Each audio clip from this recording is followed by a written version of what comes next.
Thanks for joining us today. If this is your first time on Unstable TV, do not forget to like, subscribe, comment, share, hit that bell. And if you're back with us again, thanks. So we've been learning a lot about Islam and we've been reading your suggestions, guys. So what have we got today, Danielle? So today we've been sent over a mathematical miracle in the Quran that will blow your mind. Will our mind get blown? Let's find out in this reaction video. Let's go! I'm going to talk to you about the biggest surah of the Quran. That's what I'm going to talk to you about first. The biggest surah of the Quran. Now what is it, folks? Yeah, this is surah number 2. Surah number 2. This surah, this biggest surah, number 2, is made up of how many ayahs? 286. 286 ayahs. Somewhere in this surah, the ayah occurs, I'll recite the Arabic first and roughly translate after.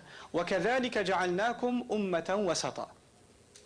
Thus we made you a middle nation.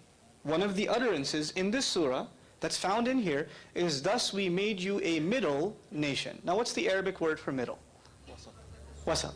The Arabic word is wasat. You don't have to know that. But know that this statement, this declaration occurs in this surah.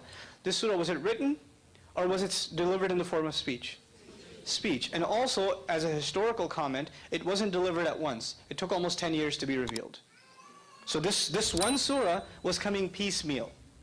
And while it was coming down, pieces of other surahs were also being revealed. And the messenger would instruct his companions, these ayahs belong to this surah and those ayahs belong to that surah. But when the whole thing is said and done, Baqarah, the second surah, is made up of 286, and in ayah number, listen to this carefully now, in ayah number 143,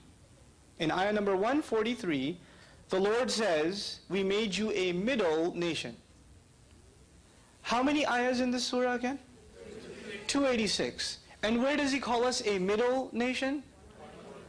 In the middle. In the middle. Now how do you, I understand if you're going to do this in writing. I understand if you're going to do this in writing. How do you do this in speech? And by the way, at the time, there was no concept of ayah number. Like I told you, ayahs, there are 286 ayahs, and there's 143 ayahs. At the time, they never said, haven't you read ayah 12 of chapter 35? They didn't talk like that. They just recited the ayah. They didn't have this number scheme. When did this number scheme become part of the Quran? When the Quran was finally put into book form, but the generation we're talking about doesn't have a book before them. They don't have that before them. They're memorizing this, and it's completely and entirely an oral tradition. So that's one small example. It was very interesting. So of course, a very big shout out to the original content creator. Make sure you check them out, give them a like, subscribe and share and all that good YouTube stuff. So we didn't get numbers in the Quran until it became book form. That's interesting now. What did you think of that, Neil? So I didn't fully grasp the concept of this 100%, did you? No. But we don't really know what a surah is completely. Yeah. So that could be the reason why we're not understanding it fully. So if anybody can let us know in the comments what a surah actually is and what it means, can you please let us know? Because we want to be able to understand these properly, though, what you're sending us. So yeah, if you could just let us know, please.